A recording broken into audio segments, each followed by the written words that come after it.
His Excellency Hussein Hariri, Ambassador Hussein Hariri, former Assistant Foreign Minister. Your Excellency, we were speaking about the reaction. International community and Exactly. the United States and Russia. Indeed. Speaking of the American and Russian positions, I guess the two superpowers have been clear their objections to any future Turkish military campaign in northern Syria.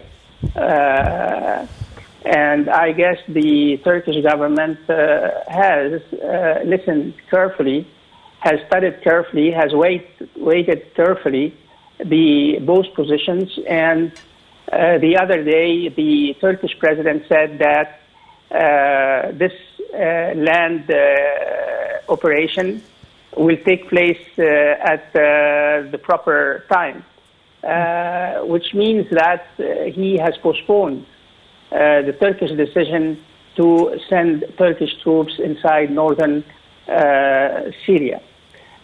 So I believe that the international community, as far as Iraq and Syria are concerned, and when we speak about the international community, we have to take into consideration, ma'am, that there are few powers that are really interested at now in developments in the Middle East. Mm-hmm. If Your Excellency here, it's about the interference, directly or indirectly, in the domestic affairs and putting pretexts for this interference in a way or another. We're speaking here about a very big slogan that is raised by the Western about democracy, about human rights, and we very much question the human rights of people who are being attacked or assaulted with pretexts as such, and what should be a response towards such aggression? Well, of course, I guess there is a consensus that when Western countries speak about democracy and human rights, they are speaking about these things from their perspective and from the standpoint of their national interests. And when it comes to the Arab world and relations of the Arab world with the West, we should not be very oversensitive when Western powers raise these issues. But I personally believe that the onus is on us, the Arab countries, to defend our national interests, to defend our national security interests. And we should not expect that the West or any other region in the world would come to defend our national interests. It's the Arabs that should defend their proper national interests, madam. And the Arab world today is divided. I don't want to say polarized. The Arab world today is divided. And once the Arab world can speak in a unified manner with one voice on matters that are important to its interests, I guess the world would listen. The world will listen, particularly the Western countries. Mm-hmm. And we have, of course, the Arab world, generally speaking, has very good relations, whether we are speaking about on the political level or the commercial and economic and financial cooperation between Arab countries and the West. And what strikes me is that we are hesitant to use our clout, our influence in the framework of these various contexts in our dealings with the West. We should be more forthcoming.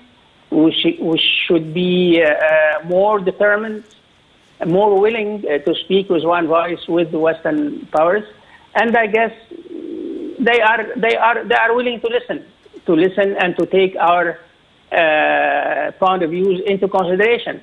Whether they will agree with us 100%, that remains to be seen. Let's take it. But I guess it's incumbent on the Arab countries, madam, to speak with the West and to speak with the world, at large, from a position of self-confidence and strength. Here, we're speaking about a united Arab stance, but indeed, during the last Arab summit that took place in Algeria, Algeria's declaration has emphasized that, part of the declaration was about the interference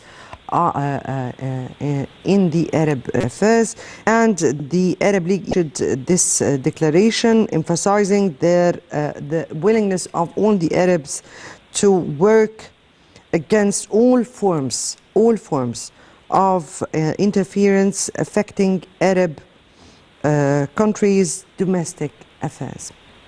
But the declaration was the words, or the words of the declarations. On the ground, we've seen Egypt issuing complete rejection to the assaults, and raising great concerns and saying it was following with great concerns such assaults that violate the sovereignty of both countries. However, what is needed from the Arab world in order to mobilize one stance towards such foreign interference in the domestic affairs?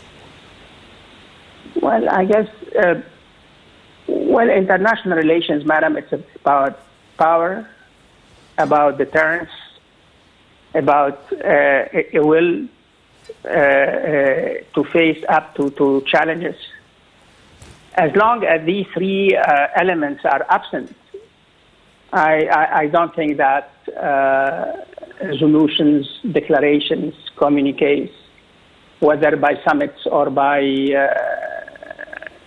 foreign ministers of any country or the Arab world as a whole, would make a lot of difference. As long as I said earlier in the program, as long as that we Arabs are perceived as inactive, hesitant, divided, don't know how to deal with these threats and challenges. I doubt very much if anyone in the world would take these things, these resolutions, these statements, the way we expect them to take them. So,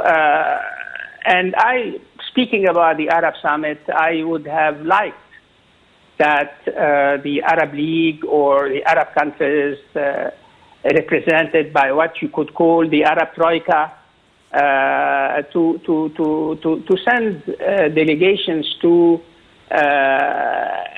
some capitals around the world to explain the resolutions and the decisions adopted at the Arab Summit in Algeria, to make the point that the Arabs are now are conscious of their responsibilities, and they would act vigorously in order to defend their national interests. But so far, we haven't seen any Arab delegation touring the world. Even in this month, early this month, Phnom Penh in Cambodia, Bali in Indonesia, Bangkok in Thailand, there were very important summits that had taken place there.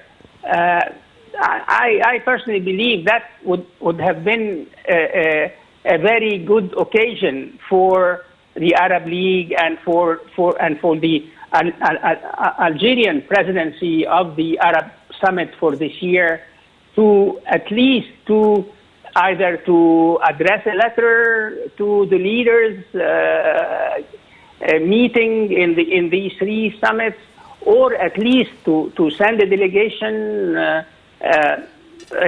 some diplomats or some senior officials from Algeria, representatives of the Secretariat of the Arab League, to go there and talk to the chairman, to the three chairmen of these three summits. Maybe in the future we'll see something like that, madam. But as I said, the Arabs should make more efforts to send one message to all the powers in the world interested or implicated in the Arab affairs. Right. Here, I would like to go to the core of what we were speaking about, which is the foreign intervention in some of our domestic affairs. And Syria and Iraq are not the only files that Arab files that have seen such interference. Also, there are some other important countries, for instance, Libya. Recently, we've seen a kind of rapprochement from countries who are interfering in our affairs, but that rapprochement is not really seen with kind of real steps that would pave the way for real understandings. How do you view that, and how do you view this flagrant interference in the Arab domestic affairs? Well, I'm not surprised, madam. To tell you the truth, I'm not surprised because from 2011 till today, we have followed events and developments in the Arab world, whether in the Middle East, whether in North Africa, whether in the Gulf, for 4 years, from 2017 to 2021. There was a major rift between Gulf and Arab countries. Luckily, it ended, and there is a reconciliation now. So what we need now, madam, now is really an all Arab reconciliation. And but once we speak with one voice, I guess that the flagrant intervention by non-Arab powers in our domestic affairs would really, I wouldn't say that they would come to a stop, but these powers would think twice before sending their forces, sending their warplanes, targeting their missiles towards Arab infrastructure and Arab cities or towns or Arab forces. So we have a long way to go as Arabs, madam. But I'm not surprised. I'm not surprised, and I believe, madam, that this intervention in our domestic affairs would continue unless or till the point when we can speak or start setting up or establishing some kind of Arab deterrence against such kind of intervention. Your Excellency, how do you view, because I have 2 minutes left for me here, and in those 2 minutes, how do you view the role model of relations between Egypt and the Gulf, and how should we build on that towards rapprochement between all Arab countries in order to reach what you've spoken about, or about a united stance between all Arabs? Well, madam, and this is what I'm going to say is my personal opinion. I think when we speak about, or when we deal with the Egyptian-Gulf relations, we should put these relations into a larger context, in an Arab policy of Egypt.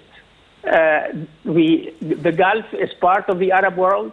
It's not distinct from the Arab world, and our policies with the Gulf should be incorporated in a larger Egyptian foreign policy towards the Arab world and towards Arab affairs. That's my take on this issue. Yeah. Your Excellency, Ambassador Hussein Hariri, former Assistant Foreign Minister, thank you so much for being with us and for your... Thank you, madam. Thank you, madam. And I guess the hope would be a real united Arab stance towards some of the very much threats to the Arab world, the foreign intervention. Remains to be seen what will happen in the upcoming few weeks, and we'll be updating you then. So that takes us to the end of this episode. Many thanks for watching.